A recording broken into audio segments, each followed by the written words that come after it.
Ashley. Good morning, everybody. My name is Tatiana Castellino. I'm one of the dietitians here at Pro Healthcare, and I have the pleasure of talking about eating out on the go when we're out of the house, and hopefully come up with some good strategies today so that we feel more equipped when we are out of our home making these better for us choices, because I think we all know it's a bit of a wild world out there. All right. Not only have our eating habits changed more recently just based on inflation and cost, but in general, as Americans population, we do eat out pretty often. As of a 2023 survey, the average spend outside of the house for whether this is like fast food, fast casual sit down restaurants, on average is about $170 per person on a monthly basis. And there's a variety of reasons why we will choose to eat out versus eat in the home. For a lot of people, it's convenience. I know personally, I don't enjoy the cleanup. I don't mind the cooking, but then it's the cleaning up of the kitchen and all the time that goes into it. Eating out gives us an opportunity to socialize with our family and our friends. And so there's a lot of good reasons why we're out and about. Top of the list, though, is going to be convenience. We might be working long hours, we have a lot of responsibilities, and so the time to carve out grocery shopping, meal planning, cooking, sitting down eating, and then cleaning up can be kind of a big chunk of time for some folks or some families. And so the convenience of eating out is great. However, prices are pretty expensive out there, and nutritional value of a lot of the foods that we have available to us aren't always the best. I did just read an article this morning that was printed this month, and it had some updated results or details about how inflation has impacted the cost of our foods. And I know we're all out there paying for it, so we know, but to put some numbers to it, we have seen an overall reduction in Americans eating out, certainly within the last year. And that can be associated to the fact that groceries within the past year have increased about 1%, but the cost of restaurant dining has increased over 4%. And so we are seeing eating out of the house a lot more expensive than it even had been. And then if we go back to 2020, which we know was a very pivotal year, grocery costs are up 19%. Restaurant costs, or our prices that we pay for, are up 24%. And so over the past, several years, there has been some shift and a little more eating at the home just because of the cost associated. But we're still running and getting things when we're in a bind, or if we wake up late and we're running to work and we got to stop somewhere, or again, we just don't feel like cooking. And so we grab something to bring home or to then eat out. Unfortunately, though, like I said, the nutritional value of the foods that we have available to us at a lot of our restaurants are not always as nutritious as the stuff that we would be able to make at home, right? We have full control over the ingredients and the recipes that we're making at home, whereas when we're out and about, we don't have control over the ingredients that they're purchasing. And so on average, we do see that dietary fat contributes almost 50% of calories for a lot of restaurant meals. Fiber content is on average 25% less than if we were to have prepared that at home or made something similar at home. Calcium content is below recommendations, and the average meal clocks in about 1,300 calories. And so if anybody is kind of aware or mindful about their caloric intake, this could be easily more than half of a day's needs, and that comes from one meal. I did recently do like a check on some, I think, pretty popular restaurants or places that people might go, just so that we can have a reality check about really kind of what's out there. The Olive Garden grilled chicken Alfredo, right? We talk about like, oh, it's grilled chicken. It's not breaded chicken. It's got to be better for us. The calories are almost 1,600. It is almost 2,300 milligrams of sodium. That is a day's worth of sodium in one plate of food. We go to Chili's and we get some ribs. That's another 1,500 calories, over 100 grams of fat, 4,700 milligrams of sodium. Wowza. At Culver's, we all like our cheese curds here in Wisconsin. Large order there, over 1,000 calories. Again, exceeding the day's recommendations for sodium content. And I do hear a lot folks say, oh, well, I get a salad when I go out because that's got to be healthier. Depending on what they add to it, what kind of protein, how is it prepared, what's the dressing, how much cheese, is there wonton strips or croutons or whatever. At Applebee's, you can get this chicken salad, and we think that, oh, it's a salad, so it must be better for us. And it's going to have 2,200 calories. For a lot of people, that is exceeding their day's needs or meeting their day's needs from one meal. And again, the sodium content is just through the roof. So it's really important that when we are making choices outside the house, that we hopefully are doing the homework, we're asking the right questions so that we can be making those better for us selections. So I want you to, I always like to compare, right, like the reality of if we're at home or kind of what the standards are versus what we are served when we're out and about. And when we look at a healthy, balanced plate, the recommendation is half of that is fruits and vegetables. I work a lot in diabetes, and so half of that is actually veggies, right, all veggies. A quarter comes from your lean protein or low fat proteins, and then a quarter would come from some type of starch. Hopefully it's going to be a whole grain or a higher fiber variety. So your wild rice over your white rice, or if we're making noodles, we're using whole wheat noodles versus the white varieties. And so you can see that depicted on the picture on the right, the top right there. We've got our chicken breast, we've got a little bit of brown rice, we've got some fruit, broccoli, glass of low fat milk. Well, is that really what our plate looks like when we go out to eat, or when we're choosing those restaurant selections, whether it is fast food, fast casual, think of like Panera, or if we are going to a sit-down restaurant? A lot of times the balance is off, whole food groups are missing, and we are again focusing on some of those nutrients that we really need to be keeping in check, such as our dietary fat, specifically saturated fats. So I just want you to kind of keep that visual in mind the next time that you are out making a menu selection. Do I have all of my food groups? Are the portions the way they need to be? And if they're not, hopefully we'll go over some strategies today that you will find helpful to kind of working closer to the picture on your right-hand side. So I call these my stay on track strategies, but I like to preface this with a little bit like kind of a disclaimer. For those folks that don't eat out very often, let's say that you only do a Friday fish fry once a week, otherwise the rest of your meals are at home, or you only go out twice a month to celebrate birthdays, or you just get together with your book club every other week or whatever, but you're not going out on a regular basis. Please keep in mind that we are still allowed to enjoy meals and to not have to be ultra worried 100% of the time. It really is an overall balance, and we have to look at the whole context of our eating patterns from a daily, weekly, and monthly basis. So a lot of the things that I'm going to go over today are going to be really, really helpful for those of you that are going out to eat multiple times a week, or regularly stopping to pick up breakfast on the way to work, or picking up dinner on your way home, doing DoorDash, that kind of thing. Because if it's happening more often, and we know that we are more susceptible to the higher certain nutritional value or lack thereof from these restaurant items, we want to make sure that we're doing our due diligence. But I just like to put that disclaimer out there. If you're the person that goes out twice a month, then we don't need to worry about it as much, because you have so much more control over the things that you're eating at home. So the first thing I like to bring up is the ability to look things up. With technology, with the internet, with some FDA rules, especially about providing nutrition information to the American public, looking up and finding out what is in the foods that we're ordering has become a lot more available and easier to find. So this might look like, if you know that you're going to be going to Applebee's, or you know that you're going to be going to George Webb's or whatever it is, looking that nutrition information up ahead of time. Know that all fast food and chain restaurants legally have to provide you complete nutrition information for every single menu item that they offer. So this isn't just the calories that you might be seeing on menu boards or in the menu that when you sit down.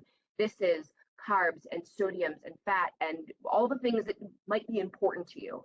So taking those couple minutes and looking something up online ahead of time, I then like to kind of scan that and create my own menu. So this is, again, I work in diabetes, so for folks that are really carb conscious, look through that menu and look through that nutrition information before you go, kind of pull out the items that are going to be closer to your carb goals, and jot those menu items down in your phone or on a Post-it note, so that when you do go to the restaurant, you don't even need to open up the big menu. You just pull out your notes and you ask yourself, what do I feel like I'm most in the mood for right now?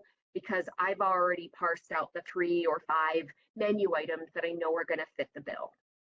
Not only do you have availability to this on your computers, there are also plenty of phone apps.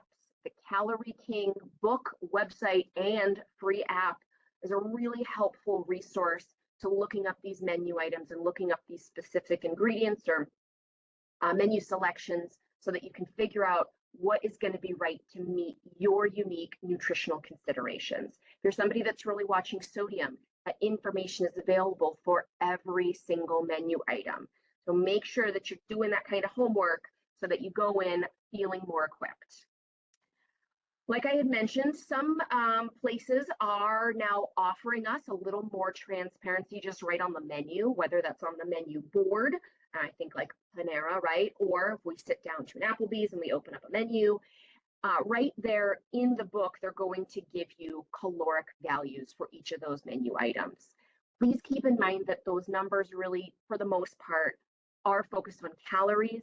They're not telling you, is this low carb, low sodium, low fat, right? Something can be lower in calories, but if all of the ingredients that make up those calories are carbohydrate-based foods, this could be a really high carb meal and cause your blood sugars to spike. So keep an eye out for the clues, not only the calorie amounts, but they might also include different symbols, right? Is this vegetarian? Is this heart healthy? That type of thing. But just know that there are some limitations to that. Being able to look up on your phone or online for those specific values is really going to be the most comprehensive information. And I did forget to mention, we all know that the fast food chain restaurants have it available to us. The local pub or the local diner or wherever you get your fish fry from, that's only one place, obviously not going to have that information available, but it doesn't mean that we can't use these other resources to get a ballpark. So if you know that you're going to go to the local breakfast spot in town and you know what you typically order, well, you can go to IHOP or Perkins or Denny's or George Webb's website and get an idea for the calories and the carbs of a similar menu item, potentially the same menu item. Of course, it may be prepared a little differently, but again, it gives you those ballpark ranges so that we're not feeling like we're totally in the dark. This is really just for reference. There are certain words that can kind of be red flags or green flags in our mind when we see them on menus. So generally speaking, your lower fat options are going to be baked, braised, broiled, grilled, poached, roasted, stir-fried, or steamed, whereas higher fat selections are things that are going to be buttered and creamed and crispy and fried and scalloped. And then for sodium, these may be lower in fat, these may be lower in carb, but for those folks that are really mindful to their sodium intake, generally barbecue, things that are cured, of course. A lot of times broths are going to have a higher sodium content if it's marinated, right? Just like we know at home, if we marinate something, they make lower sodium variety marinades, but then if we take a look at our traditional marinades, can have a lot of salt in there or sodium because it imparts a lot of flavor. Of course, pickling, smoking things, and then teriyaki can indicate higher sodium. Teriyaki and barbecue also indicate higher sugar generally. So just some kind of overarching words or menu items that we want to kind of gravitate to more often are going to be our lean proteins. So that's going to be your skinless chicken, fish or seafood, lean meats. If we are doing anything red meat wise, know that if the cut includes the word loin or round, it's generally a lower fat variety. So we think of like a sirloin or a tenderloin will generally indicate less marbling and less fat. If we are going to incorporate a starch, we really want to try and ask or look for menu items that are going to be less processed. So they're going to have more of the whole grain, whether that's brown rice, whole wheat bread. They even make bean-based pastas these days. I've seen more and more like spaghetti squash noodles and zucchini noodles that are going to be more veggie-based versus your more processed just white flour. Broth-based soups with lots of vegetables. Do know that research shows that when we start a meal with a broth-based soup, we can consume upwards of 20 to 30% fewer calories from the overall meal than if we don't start with that broth-based soup. And reason why this works is because there's only so much room in the stomach. And so when we fill up part of that with a broth-based, right? So it's not going to have the creams and it's not going to have those higher fat components that will impart a lot of calories. We fill up our stomach, or at least initially, with that low calorie broth. There's just physically less room for some of those other higher calorie or higher fat bites later on in the meal. Again, looking for those keywords in preparation. Can we choose a lesser processed side dish? So a baked potato that's just plain and gives us control over what we put on it versus a side of mashed potatoes that are going to have maybe the butter and the cheese and the bacon and the other things added to it. A side salad, well, we get to control the dressing, we get to control what's on it, right? So these are just more minimally processed sides. Guacamole and pico are great options. A la carte options, which we'll talk a little bit more about. Can we choose whole fruits, fresh fruits, and then beverages we'll get into more specifically as well. But these are just kind of some overarching themes. One thing I want to really highlight here, two primary food groups that we want to build the base of our meal on are going to be those non-starchy vegetables and proteins. If that can make up the bulk of our meal, having a little bit of starch or having something that's going to impart a bit more of that saturated fat, well, if the serving is smaller, it's not going to have as much of a detriment. Versus things that are going to be higher in saturated fats, higher in salt, higher in sugar, right? These are the things that we want to either try to stay away from, choose less often, or be really, really mindful about how much of that portion we're going to consume. So your cured meats like bacon, sausage, fatty meat, right? So there's a big difference between a prime rib and a sirloin in terms of the fat content.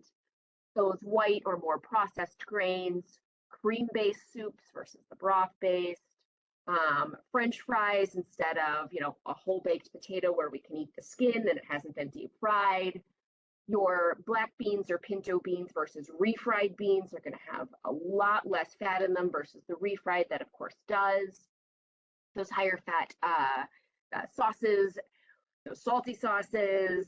And then when we put ourselves in a position where we don't have concrete portions, so we think about things like all you can eats or the buffets, it really puts a bigger strain on us to make those really conscious choices about when to stop versus I have one plate of food and now I just need to kind of manage what's in front of me versus continually going back. Those calories can add up very, very quickly.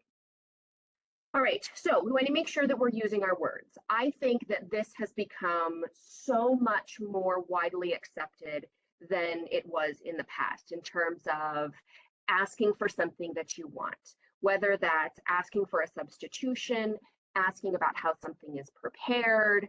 I also think that with more kind of gluten-friendly options or vegetarian options, there's more kind of flexibility than there used to be. And so it's really important that we do ask the questions, because what's the worst thing that the server can say is, no, we can't do that.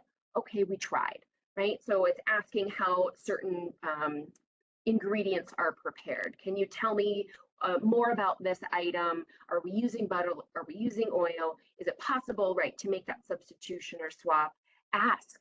And if you continue to go back to that place and they continue to say no, you might have now a little data to say we want to go somewhere that might be a bit more flexible if these things are important to us, right? They say no, we move on, we make the best of it, we try one of these other strategies, but please make sure that we're looking around at the menu items that we're interested in and seeing if there aren't ways that we can make adjustments that better match our health goals. And then know when to say no. Okay, so I know this one's going to be hard. That's where I said, however difficult, the freebies, right? The chips and the salsa, the bread and the butter. I did a quick search this morning. I just want to put into perspective. I know everybody likes themselves a Cheddar Bay biscuit. One Cheddar Bay biscuit is 160 calories all by itself and 380 milligrams of sodium. And that's before we get anything else. And that's assuming we're only going to eat one.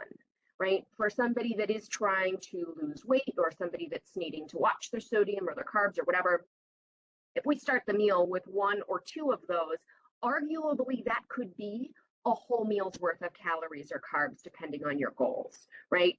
And so it can add up. The other thing I looked up, because I know this is a favorite of most, Texas Roadhouse. We got their roll with that tasty butter.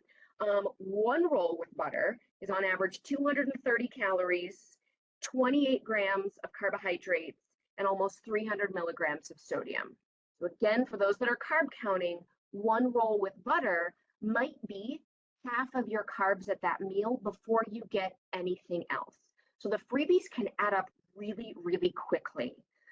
The other thing to consider are kind of the extras, right? So they're going to try to upsell you with fancy cocktails, or do we want to start with an appetizer? Do we want to do a dessert?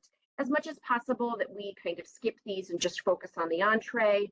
We all know that portion sizes at restaurants are a lot larger than they used to be. We're not going to leave hungry if we just stick with the entree. If we're going to do the appetizer dessert thing, please consider sharing that, planning to take some leftovers home, because not only do those things generally add more of the nutrients that we're already getting enough of with the entree selection, they're also more money, right? And they can encourage more overeating or eating past satisfaction, because again, we're kind of managing more food, more portions. Color your palette. So anybody that knows me has probably heard me say, eat the rainbow. Not a bag of Skittles, but eat the rainbow in foods, in actual foods, specifically produce, right? All colors of the rainbow that we get from our fruits and our vegetables are representative of different vitamins and minerals. So the purple in cabbage versus the red skin of an apple versus blueberries versus yellow corn versus whatever, all those colors are indicative of giving us a little different combination of the nutrients that our body's going to benefit from. And so we really want to hopefully get all colors of the rainbow every day. I know that that can be a bit of a challenge. So a more realistic goal would be over the course of a week, are we hitting all of the colors of the rainbow from produce in different ways, right? When we go out to eat, as you're reading these menu items, think about, okay, what colors are going to show up on my plate? And are there substitutions or things that I could add so that I could get a color that's potentially missing? I don't mean to throw a traditional Thanksgiving meal under the bus, but we've all had it, right? And we all know it's kind of the same color, right? The turkey and the gravy, they're kind of creamy colored. And then we got mashed potatoes with the gravy, and it's kind of creamy colored. And then we've got the stuffing, is kind of creamy colored. And then we've got a dinner roll, kind of creamy colored. We might have a green bean casserole with pops of green, but you might also have it covered with crispy onions that's kind of creamy colored. And then we might do a sweet potato casserole, but if we've covered that puppy with white marshmallows, and then that kind of creamy colored. And so, right, the plate's all like one color versus when we make a meal that's got like, I don't know, a beautiful salad, right? Or a stir fry, or picture that's depicted on this slide. And we've got all these different colors present. Remember that we eat with our eyes first. And so if our eyes see all of these wonderful colors and textures, and it's this interesting meal, your brain is going to be more excited and go, oh yeah, this is going to be great, right? Versus we get something and it's kind of all monotone. It's just potentially not as exciting, and so our brain isn't engaged as much. And when we are trying to manage our portions, certainly when we are served more portion than our body necessarily needs, being engaged, being mindful, being really present in that meal is going to help us to know when to stop so that we don't overdo it. And so if we can get our brain engaged and get it excited simply by color engagement, that could be a great way to start that meal and keep us on the right track. Being creative. All right, so I'm gonna full transparency here. In my household, I do try and go to local places, right? We live in a beautiful state with beautiful restaurants, a lot of like mom and pop single spots, right? I really like to do that. Recently, my husband and I ended up in more of a chain location, and I hadn't been in many, many years. And the amount of creativity that I felt I needed to order something that felt balanced and not astronomical in terms of some of these numbers, I got to tell you, I had to be creative, right? I had to take some time. I think the server might have come over like 2 different times, and I had to say, no, I'm not ready yet, because I was trying to figure out how to put these pieces together. So I'm totally out there in the trenches. I get that it can be a challenge. And sometimes the concrete menu items that are just listed aren't going to fit the bill. It's going to be really hard. And so this is where creativity and how we mix and match things can really help us to stay on track. So first and foremost, go to the side dishes, right? If you're looking through and you're like, okay, none of these things are going to meet my nutritional needs. I know that these portions are going to be huge, like all the things. Let me go to the side dishes. Can I get a side salad? Can I get a side of steamed broccoli? Can I get a side of beans? Can I kind of make a meal from just these side dishes? And then they bring out 2 or 3. And okay, I'm kind of hitting most of my food groups. This looks a lot closer to that my plate than if I were to order just a traditional entree. The other thing to do about your creativity is look around at the different ingredients listed throughout the menu. And if you see an ingredient, you know it's back there, you know it's in the kitchen. So asking, hey, can I put that thing in place of this, or can I order just that? You know they have the ingredient if it's listed. So kind of doing a little Where's Waldo sleuthing and finding those ingredients that you know are going to be those healthier options for you.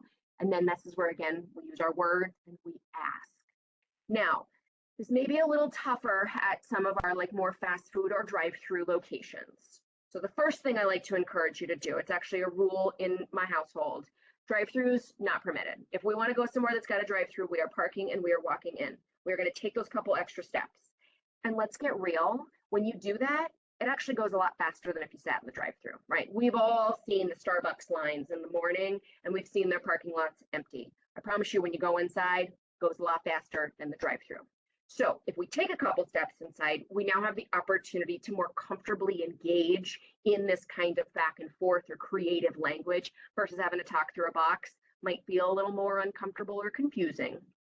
The other thing is, identify the frequency at which the drive-through is happening, right? Are you feeling like, man, I'm really having to practice a lot of these skills weekly because I'm ending up in a drive-through multiple times a week, whether it is in the morning on the way into work or it's throughout the day, right? I'm running errands and before I know it, I've skipped lunch, so let me run in and get something. Or on the way home at night, grabbing, right? Stopping and going through the drive-through. Identify why these patterns might be happening and ask yourself if we can't be packing or doing something different to minimize the frequency so that we don't have to end up in these places where it can be more challenging to find those healthier items. I have clients tell me pretty often, well, I had no other choice. I had to stop at X, Y, or Z, right? And I do encourage everybody to take a step back and look around, right? Is the parking lot that restaurant in, does it share it with a grocery store, right? Can we bump into the grocery store and do a salad bar or grab a pouch of tuna or grab a fresh fruit, grab a cheese stick? Like, are there things that we could do where we have more control over the ingredients that are within the same parking lot or within the same block? And then we also live in a fabulous state where we have quick trips. I don't know if anybody else is a fan, but I recently went into one. I hadn't been in a while, and I was baffled at the amount of options, healthier options. It's like a little mini grocery store in there. You can get hard-boiled eggs, you can get low-fat string cheese, you can get your carrot and celery sticks all prepped and ready to go. So when we're in these positions where it's that mindset of I had no other choice, I had to stop here, fill in the blank. Can we take a couple extra seconds, take a look at our Google map or take a look around, the corners that we're on and see, is there a place where I might have more control over those ingredients, or at the very least have more access to reading the labels and making those more informed choices so I can use my creativity to make those better for me choices. All right. This is a very popular one. Most people know, asking for things on the side. So as you're reading a menu description, one, we want to ask about how things are prepared. And then whenever possible, if there are higher calorie, higher fat, higher sugary ingredients that we can keep to the side, it puts us in the driver's seat to decide how much of that we're going to use. So if we are going to order that salad, let's ask for the dressing on the side, because I don't know about you, but a lot of times if I do go out, I feel like I've ordered a soup, not a salad, right? There's like all this dressing left at the bottom. I didn't want a soup of it. I just wanted it dressed. Well, I would have put less on there, right? But once it's mixed in, I don't have control over that. Is it going to be some type of sandwich? And can we ask for the aioli or the mayo or the butter or whatever on the side that we get to then control how much we put onto that bread? And then again, keeping out for those kind of like red flag ingredients that can have more of the sodium, more of the saturated fat, potentially more carbs for those that are watching their carbs, wonton strips, croutons, bacon bits, that kind of thing. Is it just easier to put that on the side and put you in control, right? This is also really helpful for if you plan to take leftovers. So if I go back to like the salad dressing, we all know that once a salad is dressed, it's going to get wilty and gross when we try to put it in the fridge and eat it the next day. But if we ask for that salad dressing on the side, we now control how much we're going to put on. We can keep it separate. We put it in the fridge. We eat it for lunch the next day, and it's still crunchy and delicious and did not get wilty. So more bang for your buck because reduces food waste. Okay, beverages. Obviously, water, right? Not only is it free, but most of us could arguably say that we're dehydrated. We don't drink enough water. And so we really want to make sure that we are not derailing our health goals or our nutrition goals from the fluids when we're out to eat. Because keep in mind that liquid nutrition or fluid calories do not provide us the same physical satisfaction or fullness factor that solid food does. So you could drink 800 calories or eat 800 calories, and you're going to feel fuller after the solid food 800 versus the liquids. We want to make sure that our beverages and fluids when we're out to eat aren't adding anything without us getting the benefit of feeling fuller. I did highlight some pretty common like cocktails that we might be getting when we're going out, and I looked up the nutrition, the calorie amounts. On average, margaritas can be anywhere from 200 to 500 calories for a single margarita. Pina coladas on average are about 250. A daiquiri, about 400 calories, a lot of sugar in that. And then White Russians, right around the 300 calorie mark. If we are going to get any type of non-water or non-caloric beverages in the cocktail world, generally speaking, your light beers are going to be pretty light, dry wines like a glass of red wine, and then if you are going to get a cocktail, like just a simple martini or an ounce of a spirit on the rocks. This way we minimize the mixers, so whether we're putting in like sodas and juices for a lot of sugar, or like the mixer itself, the margarita mix, that are going to impart a lot of additional calories that come from sugar. When we drink sugar, it gets into our bloodstream very rapidly, and we are more likely to see that blood sugar excursion. So please be mindful of the beverages that you're choosing. If you are going to choose some caloric beverage, I highly encourage you to set a goal to drink a full glass of water before you proceed to order a second glass of whatever it might be. Not only does this help to slow you down, it helps to ensure you're better hydrated, and potentially we just run out of time because the meal's over, and then we don't get that extra 300 calories of whatever from the second drink. I love this. If we all remember our Kathy comics, and this was back in '97, but we know that restaurant portions have doubled to tripled in the last 20 years. So I would be really interested in them doing this again and adding like now and see how big it is, because I really think that that would drive home like what's going on, right?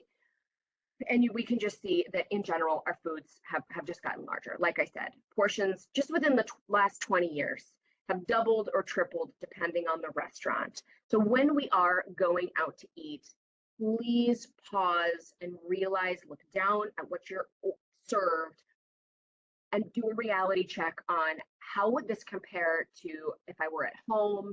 How does this compare to when I look at a balanced plate? I joke, but I think it's true sometimes. They serve us on platters, not plates. Like I have been served on something that I thought I had in my kitchen that I only bring out for parties because it is a platter. It's a platter of food. And they have served that to me as my singular like entree, my dinner. So because we know that portions are so much larger, anticipate that anything you order is a minimum of 2 meals. Okay. I actually, when I go out, will think about, is this thing going to reheat well? Because I know I'm not going to be able to finish it. So I know that I'm going to be taking at least half of it home.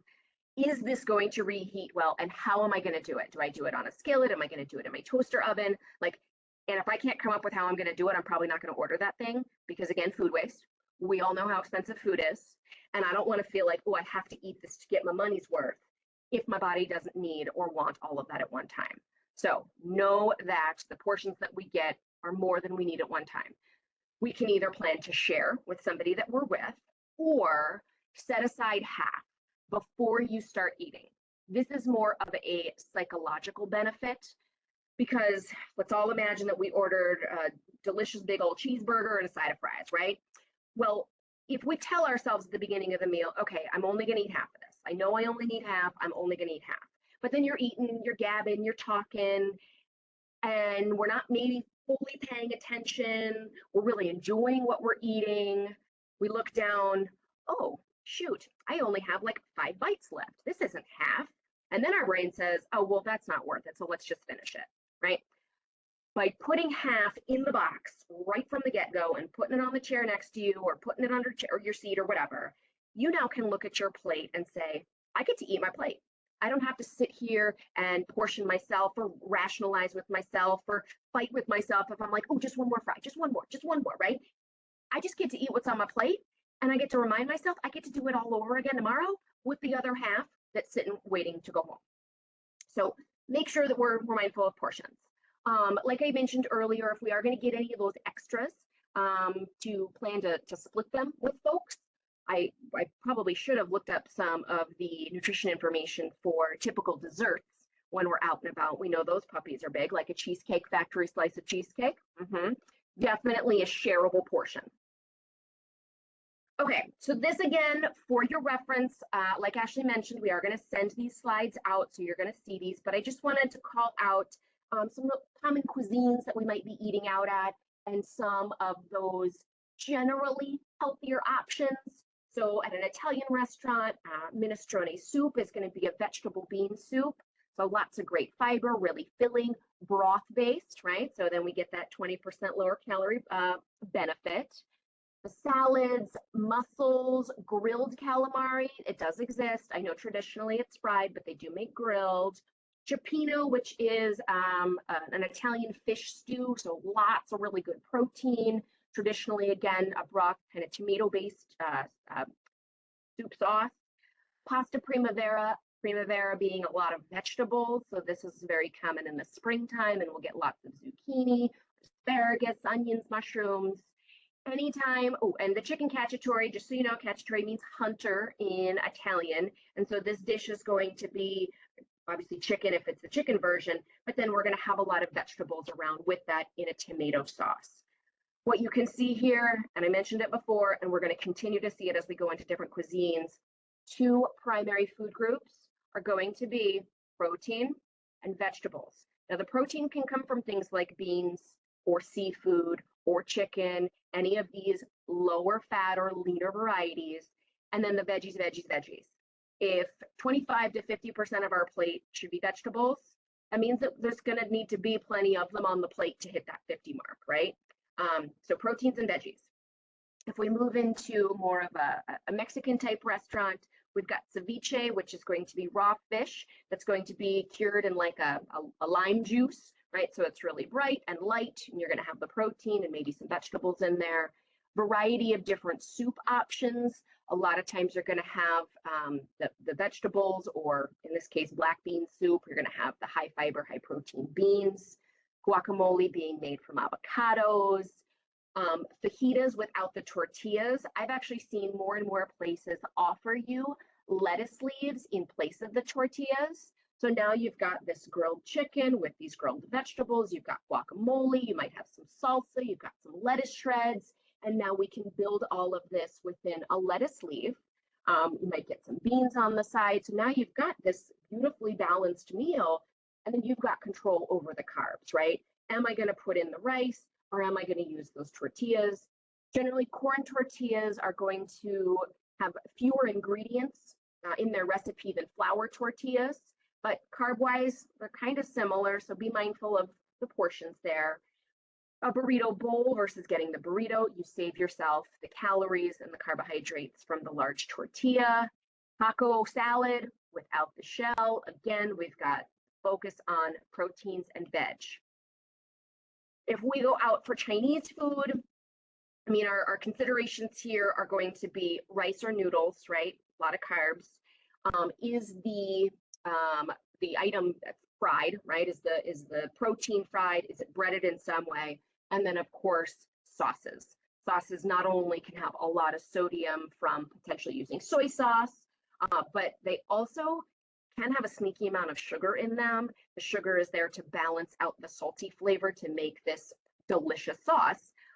But this can be kind of what feels like a booby trap for some. So I did include a list of some potentially healthier options.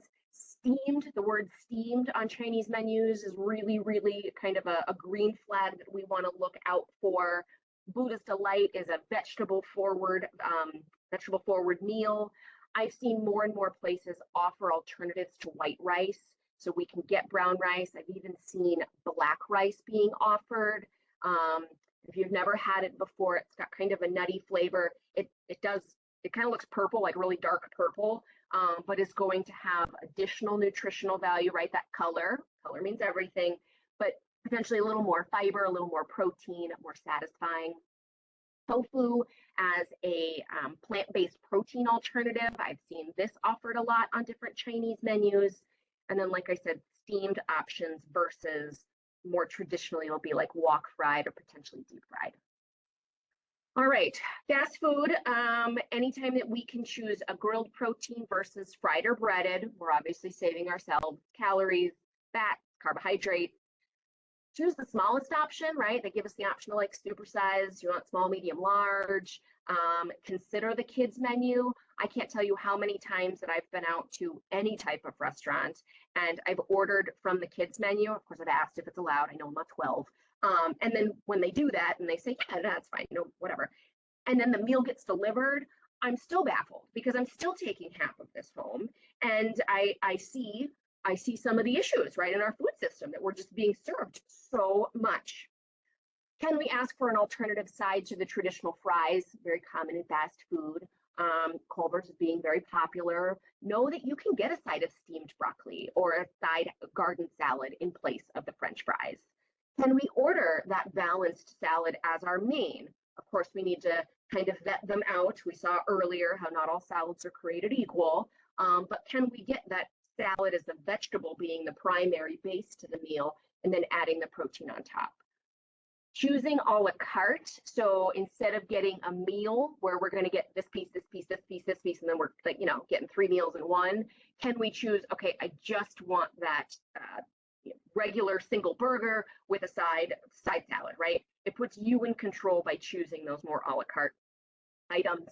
And then again, what are we drinking? I know a lot of those meal deals will include a beverage. Be really, really discerning about what we're putting in our body beverage-wise. Now, it's important to remember that it takes less calories to prevent hunger than it does to deal with it once it occurs. What this means is when we get into those moments of, oh shoot, I haven't eaten in 8 hours, I'm hangry, I'm irritable, got road rage, and now I just need to stop at the closest place available. What is it? Oh, there's the McDonald's I'm going in, right? Those moments are really hard for us psychologically to like, nope, that's okay. I'm going to take a pause. I'm going to look around. Let me look up on my phone. What are the best options? We all know, you know what I'm talking about, right? That's far less likely to happen. So can we be more proactive in our eating choices versus that very reactive example I just provided? And proactive might look like, hey, I know what my schedule is, and I know these are the places that I regularly end up at on a weekly or monthly basis. So I'm going to take a lazy Sunday and I'm going to do the research. I'm going to look up on their websites. I'm going to create my menu items. I'm going to do this stuff. and I'm gonna keep these notes in my phone so that 3 weeks from now, when I end up at that place, inevitably, boom, I pull out my homework and I can make this choice. That is an example of being proactive as we eat out. Proactive might also look like, for example, I do not leave the house without a snack. My husband doesn't have to ask me, doesn't matter where we're going, what we're doing, how long we're going to be out of the house. Tatiana's packing. She's got something, because I never want to be in that position where I do get hangry or I do feel like I have no other choice. And now I'm making a very reactive response to that extreme hunger. So with that, are there things, especially if you identify in your pattern, hey, I'm stopping regularly for breakfast, I'm stopping for snacks, I'm getting hungry when I'm out and about, and I'm putting myself in these positions where I'm making choices that I might feel like I regret afterwards. Being proactive could look like having something in the car, in your purse, in your pocket, on your person, so that you don't have to go out to eat, right? So some examples: high fiber cereal, think of like a brand cereal, right? You just put that, like a small portion, in a baggie. That fiber is going to help to fill you up. It could be nice and crunchy, which would be very satisfying. Hard-boiled eggs, we could make these at the beginning of the week and just grab a couple every morning. You're running out the door. Low-fat Greek yogurt, great source of protein. They're also now making Greek yogurt drinks. Just please make sure that we're checking the sugar content on those, because they will flavor them. But those are really convenient to be drinking on the go or in the car. Low-fat string cheese, super, super convenient. Maybe it's a whole wheat English muffin with some natural peanut butter that we just throw into a baggie. You've got your own trail mix with some lightly salted nuts, maybe a little bit of like natural raisins or something. And then whole wheat wraps are just a great base for a bunch of different combos. 3 examples I came up with were scrambled eggs, diced peppers, and onions. And you can make these ahead of time, put them in the freezer, and just pop them in the microwave for 60 seconds. Boom, as you're running out the door, you've got this breakfast wrap that's delicious and warm, and you got to control all the ingredients. Turkey and low-fat cheese, right? Slice or two of turkey, slice of low-fat cheese, maybe lettuce, boom, roll it up. You got yourself a turkey wrap. Natural peanut butter and banana slices, pretty popular. People like those. A lot of different combos, so that when we leave the house for those morning hours, we get control over the ingredients and we don't feel like we have to stop somewhere where it might be more challenging to make a choice. What are some healthy and convenient snacks to keep on hand for your daytime errands, or if you're going to be out and about all weekend day, we don't want to stop somewhere? Of course, raw vegetables, whether those are baby carrots or celery sticks, bell peppers, cucumbers, an ice pack in a lunchbox. I don't know about you, and I don't know if I can say specific brands, but I have these ice packs that my husband got me for Christmas. And these puppies last for 12 plus hours. I mean, when I put them back in the freezer at the end of the day, I don't think that they've lost any bit of their cold. So there are lots of really good ice packs that are out there to keep some of this stuff cold in the car. I know we're getting into everybody's favorite time of the year, though, so it might stay cold all on its own. But in the summertime, there's no reason why we can't keep these things cold. So again, the Greek yogurt with your berries, chia seeds, flax seeds, those heart healthy nuts, fresh fruits, turkey roll-ups. You don't even need the wrap, right? You could just take a slice of low sodium turkey, low fat cheese, roll that puppy up, and boom, you've got this high protein, super satisfying, convenient snack that'll tide you over, I don't know, 1-2 hours until you can get home or get to your next meal. Now, again, I'm going to reiterate this. I said at the beginning, context. These are strategies that do help us to make more informed and better choices when we're out and about. If you are celebrating your 30th wedding anniversary and you want to get a side of mashed potatoes, not a plain baked potato, that's okay, right? We're talking about, hey, it's a Tuesday afternoon and I'm stopping at my 3rd fast food for the week and it's only Tuesday. I need to be using some of these strategies. So keep context in mind. You are a person that does not go out very often. When you do go out, order what you want. Be smart about how much you're putting in your body, right? We all know it's not comfortable to roll ourselves home after a big old meal that we overate in, and then we're just like, oh, don't feel good for the rest of the night. So in the case where you're not going out very often, you can order what you want. Be mindful about how much you're having, and just think that you get to enjoy it all over again tomorrow if we take some leftovers home, right? How does that meal fit into the context of the overall week. So if you are haven't gotten a lot of something, right? You think back and say, "Ooh, if I'm trying to go for colors and I haven't gotten a lot of red, well, can I order something that's going to have red bell peppers included, right? So I can hit that color." But think about it as the whole thing, whether that's your whole day, your whole week, your whole month, right? What is the context? And again, special occasions are special occasions. The best suggestion I have for those is eat what you want and order what you want. Be really, really mindful about how much of that thing you're consuming. Because not only do you get to enjoy it again the next day, but that's really where I find the best balance. I can make a salad at home every single day of the week. If I'm going to go out to eat once a week this week, I don't want to feel like I have to order a salad because I think it's a healthier thing. If I can make one at home, have control over all the ingredients for the 7 days prior, if I want to order that special thing, that's fine. I don't have to overeat it, right? I don't have to overdo it because I know the portion's higher. I know it's got more calories or carbs or whatever. And so I'm going to pack it up and I'm going to enjoy it 1 or 2 times more over the rest of the weekend or over the next couple days. But you got to make sure that you're doing a balancing act of really enjoying and knowing that food is part of special occasions and it is part of traditions. We're getting into the holidays, right? There's going to be things that we're not eating all year round. Make sure that we've got the right balance of, if I'm going to eat out, how often is this happening? Why is this happening? Is this me just jumping and grabbing something on a Tuesday? Or is this a meaningful family dinner? Even if they're in the same spot, right? You're still going to the same restaurants in both scenarios. One has a lot more emotional connection to it versus the other. So let's make sure that we just take a step back, have a little context, use the strategies when they are most appropriate for us.